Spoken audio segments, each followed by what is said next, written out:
बना लिया है। ठीक है, मैं इसका जवाब ले लेती हूँ। जेडीयू से प्रवक्ता किशोर जी मेरे साथ है। जेडीयू किशोर जी, ये बताइए कि जिस तरह से अभी जो है आप सुन रहे थे रतन तिवारी जी को, तो जनता मन बना ली है क्या इस बार बिहार में कुछ नया कुछ होने वाला है?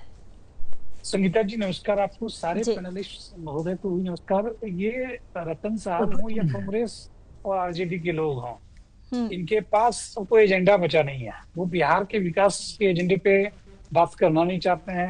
नीतीश कुमार जी द्वारा किए गए 20 वर्षों के काम का हिसाब किताब करना नहीं चाहते हैं, और क्या चाहते हैं कि बिहार एक आभासी मुद्दे पर चुनाव लड़े। जहां तक एसआईआर की बात है, सैद्धांतिक तौर पर जनता दल यूनाइटेड हमेशा से एसआईआर की समर्थक रही है, लेकिन जनता दल यूनाइटेड के लगभग 48,000 कार्यकर्ता जो बीएलए के रूप में अलग अलग बूथों पर यह देखने का या परखने का या जांचने का काम कर रही है कि कहीं किसी योग्य वोटर का नाम छूटा तो नहीं, किसी अयोग्य का नाम जुड़ा तो नहीं। और ऐसा नहीं पहली बार हो रहा है, इससे पहले भी कई बार एसआईआर हुआ है।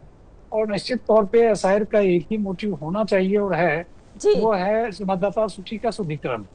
और मुझे लगता है इस काम में किसी भी तरह से हर एक दल, जो भी दल चुनाव प्रक्रिया का हिस्सा है या जो भी राजनीतिक दल राजनीति कर रही हैं, हर दल को इस प्रक्रिया का समर्थन करना चाहिए।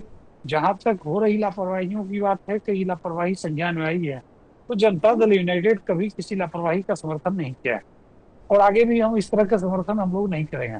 लेकिन जो प्रक्रिया स्वस्थ प्रक्रिया चल रही है, उस प्रक्रिया को संदेह के घेरे में लाना। और मैं एक बात और जोड़ना चाहूंगा, चुनाव आयोग एक संवैधानिक संस्थान है, तो ठीक उसी तरह जिस तरह से हमारा सर्वोच्च न्यायालय है या अन्य सारे संस्थान है, तो उस चुनाव आयोग एक बेहद ही जिम्मेदार संगठन है, बेहद ही जिम्मेदार सरकारी संस्था है।